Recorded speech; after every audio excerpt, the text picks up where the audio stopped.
April 10th, 2020, WWE.com says, effective today, WWE and the Revival have agreed on their immediate release from WWE. We wish them all the best in their future endeavors. Hell yeah. I was going to ask you, how was that day for you? Every emotion.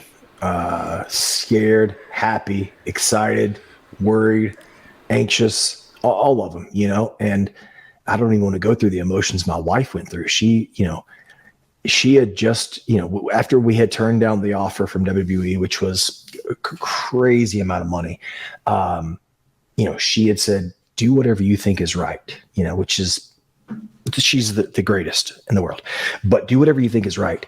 And when reality set in and we, finally got a release, I don't even want to, I don't want to know how she felt. She finally told me how she felt, but I'd never want to put myself in that position because she was worried. We left the biggest wrestling company in the world where we were making, okay money.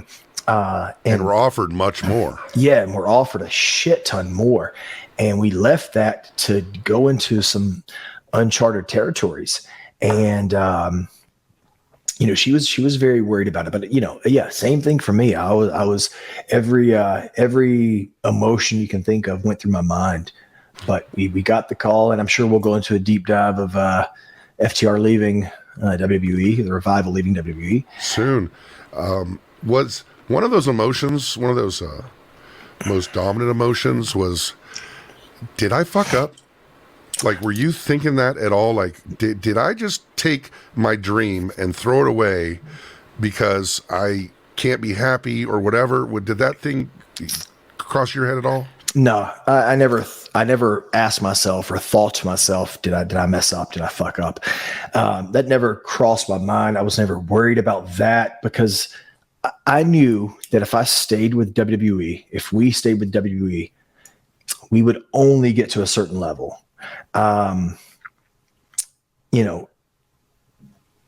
If Vince is not a fan of ours and he's not a fan of the division that we're working in, there's only so much we can do.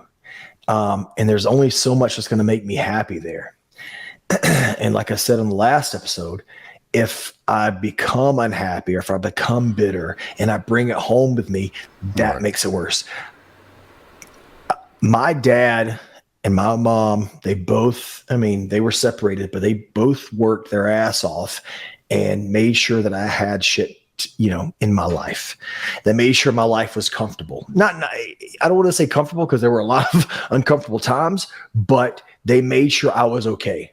And if they could do that for me, I knew that without wrestling, because I have 2 degrees, because, I know we'll be okay. I can make a living for my family and I can make sure they're okay. So I never thought, did I fuck up? I was just worried. I was worried about, are we as good as we have tried to present ourselves as? You know what I mean? Right. And if we didn't match that, if we couldn't match our 2016, then we were dead in the water, because the fans had spoken up and they thought that we were just getting buried throughout our main roster run. So if we couldn't match up to our 2016, then, we weren't going to make it.